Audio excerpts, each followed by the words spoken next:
তোমাকে চাকরি করতে হবে। I am still struggling. বাংলাদেশে অনেকেই মনে করে যে ইউটিউবে মানে লক্ষ লক্ষ টাকা পাওয়া যায়। আমার শ্বশুরকে আমি বুঝাতেই পারি নাই যে আসলে আমি কি করি। যারা ভাইরাল হওয়ার জন্য কন্টেন্ট বানায় আমার মনে হয় না তারা আসলে খুব বেশি দিন সার্ভাইভ করে। এটা সবকিছু ছেড়ে দিয়ে কন্টেন্ট বানানোর কোনো দরকার নেই। আসসালামু আলাইকুম, সকলকে স্বাগতম জানাচ্ছি বিস্টকের আজকের এই আয়োজনে। আজকে আমাদের সাথে উপস্থিত হয়েছেন জনপ্রিয় কন্টেন্ট ক্রিয়েটর রাতুল ওসমান। চলুন তার সাথে গল্প করা যাক। কেমন আছেন ভাইয়া? আসসালামু আলাইকুম এভরিওয়ান, অনেক ভালো আছি। তোমাদের কি অবস্থা? আলহামদুলিল্লাহ ভাইয়া। কেমন চলছে ভাই আপনার কাজ? কি নিয়ে কাজ করছেন এখন? চলছে আলহামদুলিল্লাহ ভালো। এখন একটু ব্যস্ত সময় যাচ্ছে। সবাই জানে যে আসলে বছরের শেষের দিকে এসে মানে টেক দুনিয়াতে কিন্তু অনেক কিছু ঘটে। এখন সিইএস চললো কিছুদিন, সিইএস এর নতুন অনেক প্রোডাক্ট দেখলাম আমরা। সামনে অনেক কিছু মানে নতুন নতুন সব টেকনোলজিস আমাদের হাতে আসবে। সো আমি অলওয়েজ এই সময়টাতে সব থেকে বেশি এক্সাইটেড থাকি, টু বি অনেস্ট। তো খুব রাশ ক্রমে চলছে। কাইন্ড অফ মানে রাশ বলতে মানে it's fun, at the same time একটু মানে রাশ। বছরের কোন টাইমটাতে আসলে খুব বেশি রাশ থাকে?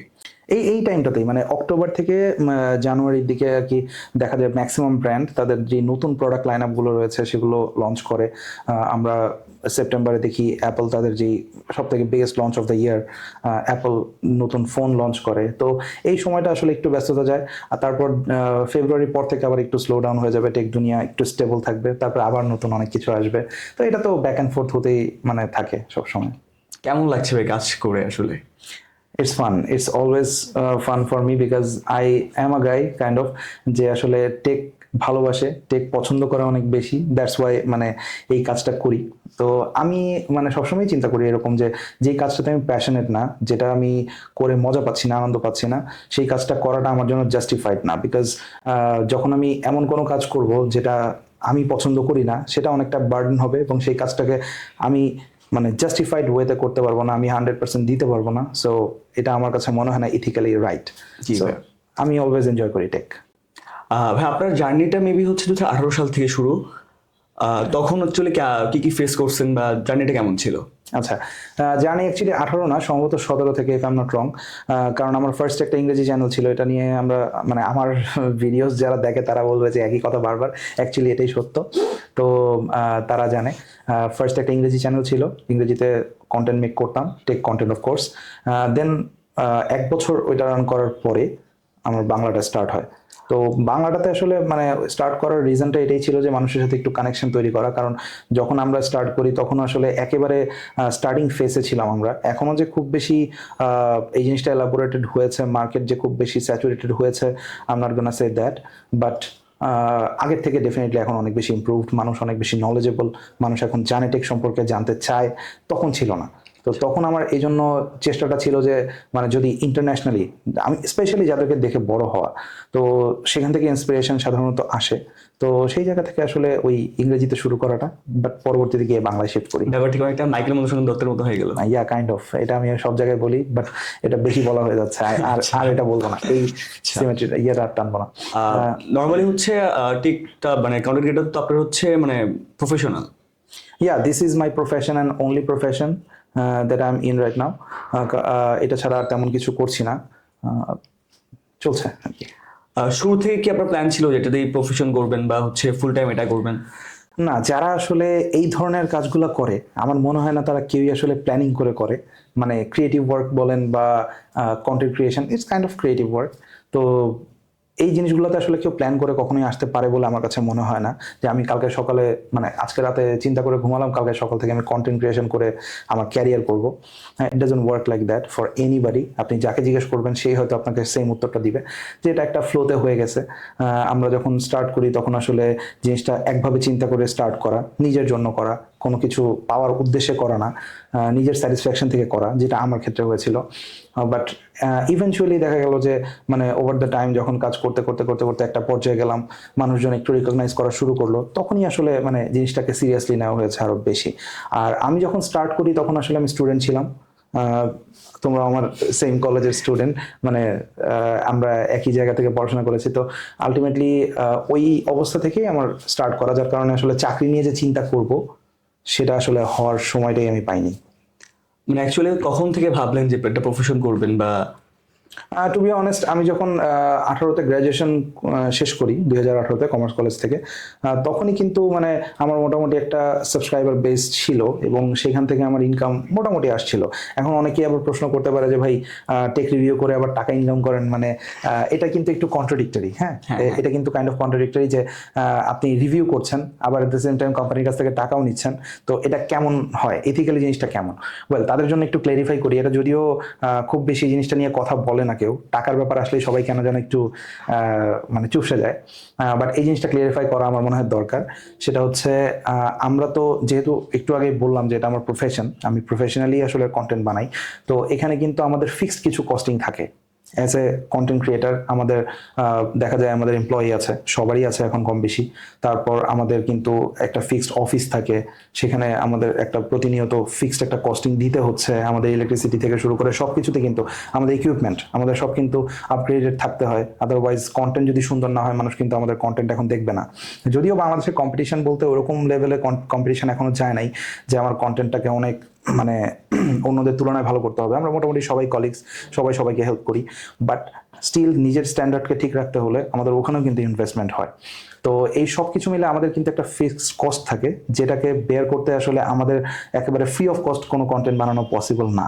তো আমাদেরকে স্বাভাবিকভাবে স্পন্সর নিতে হয়, এবং আমি কিন্তু আমার স্পন্সর এর ব্যাপারে একেবারে ট্রান্সপারেন্ট থাকি অলওয়েজ। আমি যেটা স্পন্সার্ড কন্টেন্ট সেটা আমি অডিয়েন্সকে বলে দিই, যেটা স্পন্সার্ড না সেটাও বলে দিই, যে মানে মেনশন করি না, সো তারা বুঝে নেয় যে এটা স্পন্সার্ড না। তো আসলে টাকাটা এই জায়গা থেকে নেওয়া হয়, বাট যখন আমরা মানে টাকা নিচ্ছি সেটা শুধুমাত্র স্পন্সার্ড কন্টেন্টে নিচ্ছি, এবং ওই পার্টিকুলার পোর্শনটাতেই শুধুমাত্র আমরা কিন্তু মানে এই মার্কেটিং, ব্র্যান্ডের মার্কেটিং বা ব্র্যান্ডিং যেটা বলে সেটা করে থাকি। আদারওয়াইজ পুরো হোল কন্টেন্টে আমি যদি বলি review, that will B A review. ওইটাতে কিন্তু ভালো মন্দ সব দিকই থাকবে। ডাজন্ট ম্যাটার কোম্পানি আমাকে প্রোডাকশনের জন্য কোনো হেল্প করলো কিনা ফাইন্যান্সিয়ালি, মানে এটা হতে পারে, বাট ওইটা আসলে আমাদের রিভিউতে খুব একটা ইম্প্যাক্ট ফেলে না। স্পন্সরশিপের ক্ষেত্রে অ্যাকচুয়ালি যখন হচ্ছে মানে কোম্পানি থেকে টাকা পাওয়া হয় বা টাকা দেয়, সেক্ষেত্রে দেখা যায় যে কোম্পানি একটা বলে যে হচ্ছে আমাদের প্রোডাক্টটা হচ্ছে একটা পজিটিভ রিভিউ দিবেন, আর আপনার একটা থাকে যে দায়বদ্ধতা, অডিয়েন্সের প্রতি দায়বদ্ধতা যেটা, রাইট, রাইট। সেই ক্ষেত্রে হচ্ছে কিভাবে ব্যালেন্স করা হয় আসলে? কিছুদিন আগে একটা পডকাস্টে আমি এটা নিয়ে কথা বলেছিলাম। তো বেসিক্যালি এখানে ব্যালেন্সের চাইতে আমার কাছে যেটা মনে হয় সবচেয়ে ইজিয়েস্ট ওয়ে সেটা হচ্ছে গিয়ে ইথিক্যালি রাইট অর রং, এই জিনিসটা নিজের বিবেক থেকে বিচার করা। তো আমি যখন একটা কন্টেন্ট বানাই তখন আমি ইথিক্যালি রাইট কিনা এই কথাটা আমি বললে আমার অডিয়েন্স, এটার প্রোডাক্ট সম্পর্কে আমি যে ইনফরমেশনটা ডেলিভার করছি এটা আমার অডিয়েন্স কি অ্যাকচুয়াল ইনফরমেশনটা পাচ্ছে কিনা, এটার দ্বারা সে তার হার্ড আর্ন মানি কিন্তু স্পেন্ড করবে। তো এইটা যদি সে আমার কথা শুনে যেহেতু ইনভেস্ট করবে, সো এখানে কিন্তু আমার একটা হিউজ লায়াবিলিটি থাকে, বেশি লায়াবিলিটি থাকে। ব্র্যান্ড অলওয়েজই চাইবে তাদেরটা ভালো বলতে, এটা স্বাভাবিক, আমি হলে আমিও বলতাম, but at the same time we have to draw a line যে আসলে কতটুকু বলা যাবে। হ্যাঁ, তো ওই লাইনটা ড্র করতে অনেক সময় হয়তো আমার দ্বারাও ভুল হতে পারে, বাট আমি ইন্টেনশনালি কখনো কোনো ব্র্যান্ডের প্রোডাক্টকে মানে ভালো না হলেও ভালো বলেছি, খারাপ না হলেও খারাপ বলেছি কোনো এক্সট্রা বেনিফিটের জন্য, এটা আমি কখনো ইন্টেনশনালি করি নাই। I always try to be true, I always try to be ethical, যাতে করে আমার অডিয়েন্স যেটা জানতে চাওয়া উচিত তার অধিকার অ্যাজ এ রিভিউয়ার, সেটা আমার থেকে সে জানতে পারে। আর অ্যাট দ্য সেম টাইম একটা ব্র্যান্ডেরও কিছু জিনিস থাকে যে একটা প্রোডাক্ট কিন্তু আসলে সব প্রোডাক্ট সবার জন্য না, প্রত্যেকটা প্রোডাক্টের একটা টার্গেটেড কাস্টমার থাকে। তো আমাদের অ্যাজ এ রিভিউয়ার কাজটাই হচ্ছে গিয়ে সেই টার্গেটেড অডিয়েন্সটাকে আসলে জানিয়ে দেওয়া যে তার জন্য এই প্রোডাক্টটা ভালো, তার জন্য আরেকটা প্রোডাক্ট ভালো। তো এখন এখানে এই ব্যালেন্সটা হচ্ছে ইম্পর্টেন্ট। এখন যদি আমি বলে দিই একদম জেনারেলাইজ করে যে এই প্রোডাক্টটা একেবারেই ভালো না, এটা একটা ট্রু স্টেটমেন্ট হবে না, বিকজ এই প্রোডাক্টটা কারো না কারোর জন্য কিন্তু সুইটেবল হতে পারে, for the price, for the specification, for what ever it is. But আমি যদি জেনারেলাইজ করে আবার ভালো বলে দিই, এটা কিন্তু সবার জন্য ভালো হবে না। অ্যাজ এ রিভিউয়ার ওই স্পেসিফিক জায়গাটা ধরিয়ে দেওয়াটা হচ্ছে আমার কাজ, যেটা আমার কাছে মনে হয়, এবং সেই ইথিক্যাল পয়েন্ট অফ ভিউ থেকে আমি ট্রাই করি টু বি ট্রু। কখনো কি স্পন্সর থেকে এরকম কোনো চাপ আসছে যে হচ্ছে আমার প্রোডাক্টের হচ্ছে পজিটিভ রিভিউ দিতে হবে, নেগেটিভ রিভিউ দেওয়া যাবে না? এটা আমার মনে হয় আমার মতো রিভিউ যারা করে তাদের প্রত্যেকেরই এক্সপিরিয়েন্স জীবনে একবার হলেও হয়েছে, তো আমারও হয়েছে ডেফিনেটলি। এটা সবসময়ই থাকে, ব্যাক অ্যান্ড ফোর্থের মধ্যেই চলে। তারপরও আমাদের কোম্পানির সাথে ফাইট করতে হয়। অনেক সময় দেখা যায় যে যেটা সত্য সেটাকে আসলে বলতে আমাদের, মানে আমি পার্সোনালি আমার কথা যদি বলি, ইভেন আমাদের টেক কমিউনিটিতে আরো অনেকেই আমি চিনি যারা আসলে এই জিনিসগুলো নিয়ে আসলে একেবারেই টলারেট করে না, যে একটা খারাপ জিনিসকেও আপনি ভালো বলে দেন, এটা আমরা কেউই টলারেট করি না টু বি অনেস্ট। তো সেই জায়গা থেকে আমার মনে হয় যে আমরা লাকি যে আমাদের যারা রিভিউয়ার রয়েছে কমিউনিটিতে তারা যথেষ্ট true to their audience. At the same time ব্র্যান্ডগুলো এখন আসলে আস্তে আস্তে অনেক বেশি ইমপ্রুভ হয়েছে আগের চাইতে। তুমি যেটা একটু আগে বলছিলে যে শুরুর দিকে এই চ্যালেঞ্জটা সব থেকে বেশি ফেস করে এসেছি আমরা, বাট রিসেন্টলি কিন্তু এখন আমরা ওই লেভেলে আসলে এই জিনিসটা ফেস করি না, বিকজ এখন মোটামুটি আমাদেরকেও অনেকে চিনে। অ্যাট দ্য সেম টাইম আমাদের আমি সবসময় এটা বলি যে আমাদের যদি নিজেদের ওপিনিয়নের ভ্যালু না থাকে তাহলে কিন্তু আমাদের কন্টেন্টের কোনো ভ্যালু নাই, তাই না? আমাদের কন্টেন্টে কিন্তু আলটিমেটলি ভ্যালুটাই হচ্ছে আমার ওপিনিয়ন। তো ওই জায়গাতে যদি ফ্রিডম অফ স্পিচ আমার না থাকে, then I have no value in that video. তো ওই জায়গা থেকে দেখা যায় যে আমাদের ব্র্যান্ডও অনেক সময় আমাদেরকে রেসপেক্ট করে, তো আমরাও তাদেরকে ডেফিনেটলি রেসপেক্ট করি। আবার কিছু জায়গাতে ব্যাক অ্যান্ড ফোর্থ তো হয়, এটা স্বাভাবিক। যে প্রবলেমগুলো হয় সেগুলো কি কোনো রিনাউন্ড কোম্পানি করে না হচ্ছে ছোটখাটো কোম্পানিগুলো বেশি প্রবলেম করে? এটা আসলে রিনাউন্ড বলতে না, এটা বাংলাদেশে আসলে যখন কোনো কোম্পানি আসে তখন তো বাংলাদেশি এমপ্লয়িরাই সাধারণত আমাদের সাথে কমিউনিকেট করে, রাইট? তো আলটিমেটলি আমাদের বাংলাদেশের মাইন্ডসেটটাই হচ্ছে এরকম যে আমি যখন কাউকে কোনো কিছু দিচ্ছি তার বিনিময়ে আমি একটা পজিটিভ কিছুই নিব, নেগেটিভটা নিব না। বাট বাংলাদেশে আমি যদি একটা এক্সাম্পল দিই, আমার এক বড় ভাই অনেকেই চেনে, টেক টু দ্য পয়েন্টের ওয়াইড ভাই, উনি একটা চমৎকার এক্সাম্পল দেয় সবসময়। সেটা হচ্ছে আমরা কাইন্ড অফ একটা ল্যাব, হ্যাঁ? তো আপনি যখন ডিজি ল্যাবে বা যে কোনো একটা ল্যাবে টেস্ট করাতে যান আপনার বডি, এখন আপনার ক্যান্সারের রিপোর্ট পজিটিভ আসলো, তো ওইটার কারণে আপনি কি বলবেন যে আপনি রিপোর্ট নেগেটিভ দিয়েছেন কেন, আমি আপনাকে টাকা দিব না? Can we say that? না, ওর কাজটা কি? রিপোর্ট দেয়া। এখন এটা পজিটিভ হোক নেগেটিভ হোক, ওর কাজটা রিপোর্ট দেয়া। তো we are kind of that lab. আমাদের কাজটা হচ্ছে গিয়ে রিপোর্ট দেয়া, অডিয়েন্সের কাছে রিপোর্টটা দেয়া যে এটা ভালো না মন্দ। এখন টেস্ট করানোর জন্য আমাদের যে সার্কামস্ট্যান্সিয়াল কস্টিং, সেই কস্টিংটা তো আমাকে অবশ্যই ব্র্যান্ড দিবে, এটা তো অডিয়েন্স দিবে না। তো অডিয়েন্স, ব্র্যান্ড আমাদেরকে সেটাই দেয় এবং আমরা সেই রিপোর্টটাই আসলে অডিয়েন্সের কাছে ডেলিভার করি। তো এখানে তো ফাইন্যান্সিয়াল ব্যাপারটা আসলে একেবারেই ম্যাটার করে না। এখানে ম্যাটার করে যেটা, সেটা হচ্ছে গিয়ে অ্যাকচুয়াল অথেন্টিক রিপোর্ট, রাইট? তো এটা হয়। একটু শুরুর দিকে চলে যাই। শুরুর দিকে আপনার হচ্ছে মানে নকবাই যখন শুরু করছেন টেকটাকেই কেন, তখন হচ্ছে বাংলাদেশে কিন্তু টেক নিয়ে হচ্ছে তেমন বেশি ছিল না, বা হচ্ছে মেবি হচ্ছে এটিসি ছিল, কিন্তু তখন বাংলাদেশ মানুষটা টেক নিয়ে তেমন বেশি হচ্ছে মানে জ্ঞান রাখতো না বা হচ্ছে জানতে যেত না, তখন টেক নিয়ে কেন? আচ্ছা, তো এইটা নিয়ে কিন্তু আমি একদম ভিডিওর শুরুর দিকে একটা কথা বলেছিলাম যে আমি কিন্তু প্যাশন ড্রিভেন মানুষ। আমি যে জায়গাতে প্যাশন আমার কাজ করে সেটা আমি করি, যে জায়গাতে আমার প্যাশন নাই সেই কাজ আমি করি না। সো যদি আজকে টেক না হয়ে অন্য কোনো কিছু যদি অনেক বেশি ভাইরাল হওয়া যেত, ডান্স করে ভাইরাল হওয়া যেত বা গান গেয়ে ভাইরাল হওয়া যেত, I wasn't gonna do that, because আমি কিন্তু ওই ব্যাপারে পারদর্শীও না, আমি ওটাতে প্যাশনেটও না। আমি টেকে প্যাশনেট একদম চাইল্ডহুড থেকে, ফ্রম মাই চাইল্ডহুড আমি কিন্তু টেকনোলজিকে অনেক বেশি মানে পছন্দ করতাম, ভালোবাসতাম, এইটা নিয়েই ছিলাম। তো আমার কখনো টার্গেটও ছিল না অ্যাকচুয়ালি যে আমি অনেক বড় টেক রিভিউয়ার হব, আমাকে অনেক মানুষ চিনবে জানবে, হ্যাঁ আমি সেলিব্রিটি হব। I have never ever came across that kind of thoughts, but এটা ইভেনচুয়ালি হয়ে যায়। আর যেটা বললাম, টেক নিয়ে আসলে ছোটবেলা থেকে ভালোবাসা থাকার কারণেই টেকে আসা। এরকম হচ্ছে কাজের প্রতি একটা ভালো লাগা, আর কাজ না অ্যাকচুয়ালি মানে টেকের প্রতি ভালো লাগা, রাইট? এক্স্যাক্টলি। কখনো কি এরকম কোনো জিনিস ফেস করছেন যে হচ্ছে কাজটাকে ছেড়ে দিতে যাচ্ছেন বা হচ্ছে এরকম মানে কোনো সিচুয়েশন ফেস করতে হয়েছে কিনা, মানে বার্ন আউট হয়েছে কিনা? হ্যাঁ, রাইট। তো এখানে একটা মজার বিষয় আছে। মজার বিষয়টা হচ্ছে আমরা যারা কন্টেন্ট মেক করি, হ্যাঁ একদম ইন জেনারেল, মানে শুধু টেক না, ইন জেনারেল তাদের কিন্তু একটা পিক পয়েন্ট থাকে। আপনি যদি খুব বেশি প্রেশার নিতে থাকেন কন্টিনিউয়াসলি, একটা পিক পয়েন্টের পরে কিন্তু আর ভালো লাগে না এই একই কাজ রিপিটেডলি বারবার করতে। বাট ফান ফ্যাক্টর হচ্ছে উই আর লাকি এনাফ যারা টেক কমিউনিটিতে আছি, আমাদের আসলে ব্র্যান্ডগুলো আমাদের কন্টেন্ট নিয়ে চিন্তা করে, কারণ তারা নতুন প্রোডাক্ট বানায়, আমরা কিন্তু নতুন প্রোডাক্ট বানাই না, তারা বানায়, আমরা কন্টেন্ট বানাই ওইটা নিয়ে। But when it comes down to other industries, সেটা এন্টারটেনমেন্ট ইন্ডাস্ট্রি হতে পারে, ডান্সিং ইন্ডাস্ট্রি হতে পারে, তাদের গানের একটা লিমিটেশন থাকে, তাদের কন্টেন্টের আইডিয়ার একটা লিমিটেশন থাকে, তারা ওই কন্টিনিউয়াসলি থট প্রসেসটা কিন্তু চালিয়ে যেতে পারে না। যার কারণে দেখা যায় যে অনেক বড় বড় টেক কন্টেন্ট, টেক না মানে এনি কন্টেন্ট ক্রিয়েটার, তারা কিন্তু একটা পর্যায়ে গিয়ে আর কন্টেন্ট বানানো কন্টিনিউ করে না। যেমন বাংলাদেশের আমি যদি ম্যাঙ্গো স্কোয়াডের কথা বলি, সালমান মুক্তাদিরের কথা বলি, তারা কিন্তু এখন আর কন্টেন্ট বানাচ্ছে না। হ্যাঁ, তাদের এখন অন্য জায়গায় এঙ্গেজমেন্ট রয়েছে, ট্রু, বাট ওই কন্টেন্ট কিন্তু রেগুলার বানানোটা এটা very very difficult job. But আমাদের জন্য এই জিনিসটা মানে খুব বেশি ডিফিকাল্ট হয় না এই কারণে যে আসলে টেক নতুন সবসময় আসছে, আমরা জাস্ট অ্যাজ এ হোস্ট সেটাকে রিপ্রেজেন্ট করছি আমাদের অডিয়েন্সের সামনে। তো এই জায়গা থেকে আমি অনেক লাকি। এন্টারটেনমেন্ট বা হচ্ছে অন্যান্য যেই কন্টেন্ট ক্রিয়েটর যারা আছে বা হচ্ছে অন্য যে প্ল্যাটফর্ম যেগুলো আছে, সেগুলো দেখা যায় নতুন নতুন জিনিস করতে করতে একটু মানে ভালো লাগে কাজ করে। তো প্রায় সময় দেখা যায় আপনাদের যেই সাইটটা, সেক্ষেত্রে হয়তো একটা জিনিস নিয়ে বা হচ্ছে একটা যে সিমিলার প্রোডাক্টগুলো নিয়ে হচ্ছে বারবার ভিডিও করা, ওগুলা কি বোরিং লাগে না? ওইটাই একটু আগে বলছিলাম যে আসলে অন্যান্য ইন্ডাস্ট্রিতে ক্রিয়েটিভিটি হয়তো দেখানোর সুযোগটা অনেক বেশি টেকের চাইতে, কারণ টেক খুবই মানে রুক্ষ টুক্ষ একটা ব্যাপার, এটাতে খুব বেশি মানুষের ইন্টারেস্টও থাকে না। বাট এখানে যে একটু আগে বললাম যেটা বেনিফিটটা আমাদের, সেটা হচ্ছে ব্র্যান্ডগুলাই আসলে মানে এই প্রোডাক্টগুলো বের করে, so আমাদের টেনশন কিন্তু থাকে না যে কন্টেন্ট কি হবে। আর তুমি যেটা বলছো যে মানে বোরিং লাগে কিনা, হ্যাঁ এখন কিছুটা বোরিং লাগে এই সেন্সে যে এখন আসলে ইনোভেশন কিন্তু আমরা ওই অর্থে দেখতে পাচ্ছি না।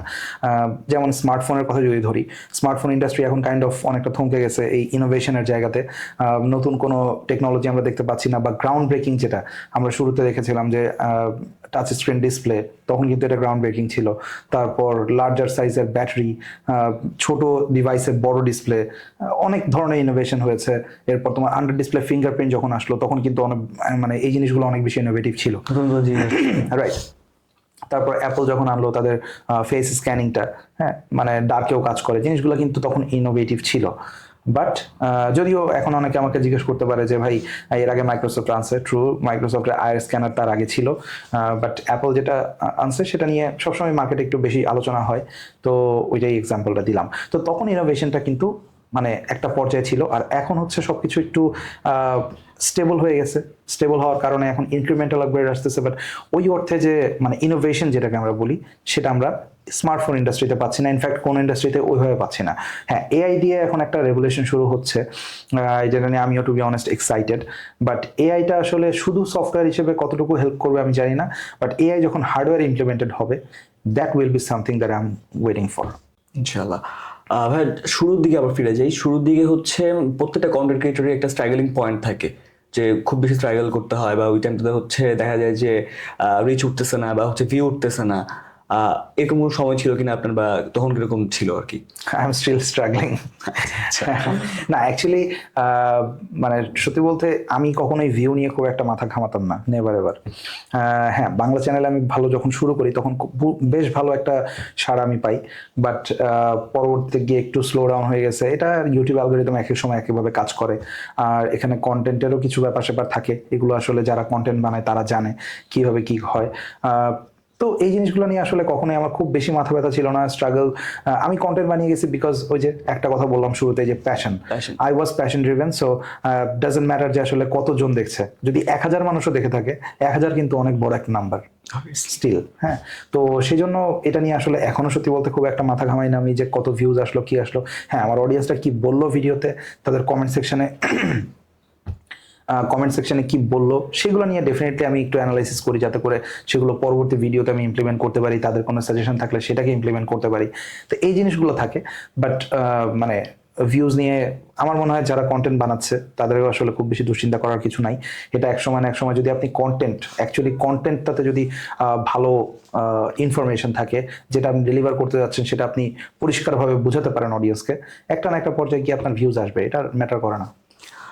শুরুর দিকে ভাই এমন কারো সাপোর্ট ছিল কিনা, যে হচ্ছে যার সাপোর্টের কারণে অ্যাকচুয়ালি এখানে আসা, বা হচ্ছে সাপোর্ট? হ্যাঁ, সাপোর্ট দিয়েছে, অনেকেই দিয়েছে সাপোর্ট, স্পেশালি বেশ কিছু থার্ড পার্টি শপ ছিল বসুন্ধরার, তারা আমাকে অনেক হেল্প করেছে, এটা না বললেই না। তো কিছু সাপোর্ট তো ডেফিনেটলি ছিল, পাশাপাশি বাসা থেকেও অনেক সাপোর্ট ছিল।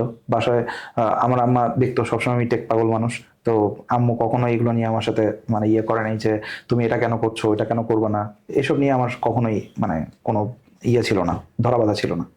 নর্মালি আমাদের সোসাইটিতে দেখা যায় যে সবাই একটু চাকরির দিকে ঝুঁকতেছে বেশি, বা চাকরি চাকরি চায়। আমাদের প্যারেন্টসরাও সেম, টিপিক্যাল প্যারেন্টস। তো সেই ক্ষেত্রে হচ্ছে মানে আপনার ফ্যামিলি থেকে কোনো চাপ আসে নাই তখন?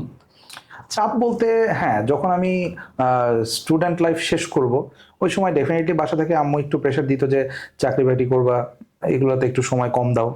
তো তখন অলরেডি আমার মোটামুটি 50,000 সাবস্ক্রাইবার ছিল। তো আমি মনে হচ্ছিল যে এটা থেকে হয়তো একটা ভালো রিটার্ন আসবে একটা সময় গিয়ে। এই জন্য আসলে খুব বেশি সিরিয়াস ওই চাকরির ব্যাপারে আমি ছিলাম না কখনোই। তো আম্মু একটা পর্যায়ে বুঝতে পারে এটা, তারপরে আর কোনো প্রেশার সেভাবে আমার মানে দেওয়া হয়নি। তো ভাইয়া ওই টাইমটাতে যখন হচ্ছে আপনি শুরু করলেন, মাত্র টেক জার্নি শুরু করলেন, তখন হচ্ছে আন্টি আসলে কি বলতো, যে প্যারেন্টসরা কি বলতো এই ব্যাপারটা নিয়ে? আহ, ওই যে মানে উনি আমার সাথে সবসময় অ্যালাইন ছিল। মানে বলতো, মাঝে মাঝে বলতো, যেহেতু গ্রাজুয়েশন শেষ করলাম মাত্র, পড়াশোনা করে এখন চাকরি বাকরিতে ঢুকবো, যেটা আমাদের টিপিক্যাল প্যারেন্টসরা চায়। বাট আমি শুরুতেই মানে তারা দেখে যে আসলে এখান থেকে মোটামুটি রিটার্ন আসছে। তো এই জন্য আসলে তখন কোনো প্রেশারাইজ ওভাবে করে নাই, কারণ আমার আম্মু মানে আমার কথার প্রায়োরিটি অলওয়েজই দেয়। তো এটা একটা পজিটিভ দিক, এটা নিয়ে খুব একটা সমস্যা হয়নি আমার কখনো। আচ্ছা, প্রথম হচ্ছে ভিডিও আর্নিংটা কবে, মানে কখন শুরু হয়েছিল, কবে শুরু হয়েছিল? এইটা আমার ফার্স্ট ইংরেজি চ্যানেল যখন স্টার্ট করি, ওইটা থেকে আমি কয়েকবার মানে ইয়ে পাই, প্রথম ইউটিউব আর্নিং, বছরে যেটা 17 থেকে যখন শুরু করলেন? ইউটিউব আর্নিংটা ওইখান থেকেই শুরু হয়। আর স্পন্সর্ড আর্নিং আমার ইংরেজি চ্যানেলে খুব বেশি ছিল না, বাট ছিল, টুকটাক ছিল। এটা 2017তেই। তখন কি হচ্ছে মানে দেশি যে স্পন্সর ওটা পাওয়া যেত? হ্যাঁ, দেশের স্পন্সরও পাওয়া যেত, এবং তখন আসলে খুব অল্প পরিসরে ছিল, তখন বাজেটও অনেক কম ছিল, বাট পাওয়া যেত। এই যে কন্টেন্টগুলো তখন যে বানাইতেন, যে ইংলিশে যে কন্টেন্টগুলো, সেগুলো কি হচ্ছে মানে আমাদের দেশ বাদে হচ্ছে বাইরের দেশের মানুষরা দেখতো? বেশিরভাগ বাইরের দেশের মানুষই দেখতো, তো আমাদের স্পেশালি ইন্ডিয়ান অনেক বেশি দেখতো। আচ্ছা, তো আমাদের হচ্ছে যে আমাদের প্রোডাক্টগুলো, যেটা আমাদের বাংলাদেশের বেস প্রোডাক্ট, যেটা ওটা বাইরের দেশের মানুষ কি পছন্দ করতো? আহ, আমরা আসলে তখন এত বেশি ভ্যারাইটি সত্যি বলতে ছিল না তখন। শাওমি তখন বাংলাদেশে নতুন, মানুষ নতুন চিনে। তো তখন যেই ফোনগুলো আমরা সাধারণত মানে রিভিউ করতাম, বা যেই গ্যাজেটসগুলো রিভিউ করতাম, এগুলোর বেশিরভাগই ইন্ডিয়াতে অ্যাভেলেবল। সো ইন্ডিয়ান মানুষরা বেশি দেখতো। অন্য দেশেও টুকটাক, যেহেতু ইংলিশ কন্টেন্টের অ্যালগোরিদম ডিফারেন্টভাবে কাজ করে, তো কিছু কিছু দেখা যেত যে অন্যান্য কান্ট্রি থেকেও দেখছে, বাট বেশিরভাগ দেখতো ইন্ডিয়া থেকে এবং বাংলাদেশ থেকে। এই দুইটা কান্ট্রি সবচেয়ে বেশি ছিল। ভিডিও থেকে যে আর্নিংটা হয় আর হচ্ছে স্পন্সর থেকে যে আর্নিংটা হয়, দুটার মধ্যে আসলে আপনি কোনটাকে বেশি প্রেফার করেন? Obviously sponsor. কারণটা কি? কারণটা হচ্ছে মানে বাংলাদেশের পার্সপেক্টিভটা হচ্ছে ডিফারেন্ট। বাংলাদেশে অনেকেই মনে করে যে ইউটিউবে মানে লক্ষ লক্ষ টাকা পাওয়া যায়, but it doesn't work that way. কারণ বাংলাদেশে ইউটিউবের যে গুগল অ্যাডসেন্সের, গুগলের যে অ্যাড মানি, এটা খুবই কম, মানে খুবই মার্জিনাল অ্যামাউন্ট। তো এটা দিয়ে আসলে মানে আমার মনে হয় না কারো এটা প্রফেশন হিসেবে নিয়ে সার্ভাইভ করা মানে পসিবল, একেবারে ইম্পসিবল ব্যাপার। তো এই জায়গা থেকে আসলে স্পন্সর ছাড়া ভেরি ডিফিকাল্ট আমাদের এই জায়গাতে সার্ভাইভ করা। But still we are doing that, but obviously স্পন্সরের সাপোর্ট থাকে। ভাই, এখন আপনার হচ্ছে এমপ্লয়ি বা হচ্ছে আপনার টিম মেম্বার কয়জন? আমার টিমে এখন একজন আছে, আমার কাজিন, আমার চাচাতো ভাই। তো ও বেসিক্যালি আমার ব্যাক এন্ডটা সামলায়, বাকিটা ফ্রন্ট এন্ড যা দেখে অডিয়েন্স, সেগুলো আমার।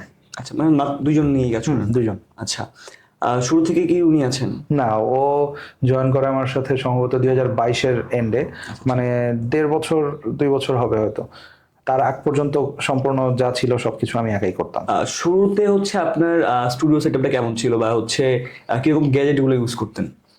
একদম শুরুর দিকে আমার যদি ফার্স্ট ভিডিওর কথা বলি, আমার ফার্স্ট ভিডিও আমার আইফোন 6 দিয়ে করা। এক হাতে আইফোন 6 ধরে আর এক হাতে আমি কন্টেন্টটা বানাচ্ছিলাম। তো খুবই হরেবল ভিডিও, এটা কেউ খুঁজেও পাবে না মনে হয়, কারণ আমার ইংরেজি চ্যানেলের একদম ফার্স্ট ভিডিও এটা।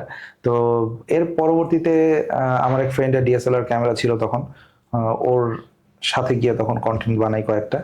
দেন আমার বাংলা চ্যানেল শুরু করার সময় আমার একটা ক্যামেরা ছিল, যেটা সনির A6000 ক্যামেরা। দেন ইভেনচুয়ালি আর কি আপগ্রেড করা, এখন যেখানে দেখছে সবাই। হ্যাঁ, যারা নতুন কন্টেন্ট ক্রিয়েটর, মানে অনেকে চায় যে হচ্ছে কন্টেন্ট ক্রিয়েশনটা করবো, প্রায় সময় হচ্ছে আমরা বিভিন্ন ইউটিউব শর্টস বা হচ্ছে ফেসবুক শর্টস দেখতে পারি যে হচ্ছে ট্রল করতেছে এরকম, যে হচ্ছে ছেলে কি করে, গভর্নমেন্ট জব করে, বিয়ে দিবে না মেয়েকে, কিন্তু ছেলে কি করে, কন্টেন্ট ক্রিয়েটর, তো হ্যাঁ রাজি, বিয়ে দিবে। তো এরকম কি আসলে পসিবল হবে কিনা ভবিষ্যতে? আমার ক্ষেত্রে তো উল্টা ছিল, আমার শ্বশুরকে আমি বুঝাতেই পারি নাই যে আসলে আমি কি করি। তো আমার শ্বশুর এখনো বলে যে লেটেস্ট বিজনেস, মানে কন্টেন্ট নিয়ে আসলে ওই জেনারেশনটা এত বেশি জানে না। তবে হ্যাঁ, এখন জিনিসগুলোকে অনেক বেশি রেকগনাইজ করছে মানুষ। আর যারা নতুন করে কন্টেন্ট ক্রিয়েশন করছে, যারা কোয়ালিটি কন্টেন্ট বানাচ্ছে, যারা মানুষকে অ্যাকচুয়ালি এন্টারটেইন করছে বা অ্যাকচুয়ালি কোনো ইনফরমেশন দিচ্ছে, তারা ডেফিনেটলি ভালো করবে। বাট যারা ভাইরাল হওয়ার জন্য কন্টেন্ট বানায়, আমার মনে হয় না তারা আসলে খুব বেশি দিন সার্ভাইভ করে। এটা কোনো ইন্ডাস্ট্রিতেই পসিবল না। বাংলাদেশে যে কোনো ইন্ডাস্ট্রির ক্ষেত্রে আপনি এরকম ধরতে পারেন। ওকে, যারা হচ্ছে নতুন করে হচ্ছে কন্টেন্ট ক্রিয়েশনে আসতে চায়, বা হচ্ছে যারা চায় যে হচ্ছে আমি কন্টেন্টটা করবো বা এটা প্রফেশন হিসেবে নিব বা হচ্ছে হয়তো প্যাশনেট হিসেবে হয়ে আসবে, তাদের জন্য আপনার মেসেজটা অ্যাকচুয়ালি কি? আচ্ছা, যদিও আমি এখন নিজেও এখনো শিখছি এবং আমি নিজেকে মনে করি না আমি এখনো সাকসেসফুল, যেভাবে আমি চিন্তা করি নিজেকে সেভাবে ওই জায়গায় যেতে পেরেছি, বাট এই জার্নিতে আমি যেটা শিখেছি সেটা হচ্ছে you have to be passionate about whatever you are doing. এটা যে কোনো কন্টেন্ট হতে পারে, এন্টারটেইনিং হতে পারে, টেক হতে পারে, যে কোনো কিছু। তো সেই জায়গাতে প্রথমত প্যাশন থাকতে হবে অবভিয়াসলি অনেক বেশি, আর ডেডিকেশন থাকতে হবে, কারণ একটা জিনিসে সাকসেস কিন্তু মানে ওভারনাইট পাওয়া পসিবল না, যে কোনো জায়গাতেই আপনাকে কষ্ট করতে হবে কোনো একটা কিছু পেতে হলে। তো এখানে লেগে থাকতে হবে, পাশাপাশি সব কিছু ছেড়ে দিয়ে কন্টেন্ট বানানোর কোনো দরকার নেই। যদি একটা সাইড কিক হিসেবে ধরা হয় এটাকে, যে আমি ট্রাই করি, আমার প্যাশন আছে এই জায়গাতে আমি জানি যে নতুন কিছু দিতে পারবো, তো সেই জায়গাতে আমি শুরু করি, পাশাপাশি আমি যেটা করছি সেটা করি। তো এইভাবে স্টার্ট করতে পারে, ইভেনচুয়ালি যখন সেটা বড় হবে, একটা ট্র্যাকশন পাবে, তখন হয়তো গিয়ে সে এটাকে প্রফেশন হিসেবে নিতে পারে। বাট এটা শুরুতেই মানে প্রফেশন হিসেবে নেওয়াটা টু রিস্কি মনে হয় আমার কাছে। অসংখ্য ধন্যবাদ ভাই, আপনার ব্যস্ত সময় থেকে আমাদেরকে টাইম দিলেন। বিয়ে বিশেষ দর্শকদের জন্য যদি কিছু বলতেন। প্রথমে ধন্যবাদ আমাকে ইনভাইট করার জন্য, এবং তারা নতুন জার্নি শুরু করেছে।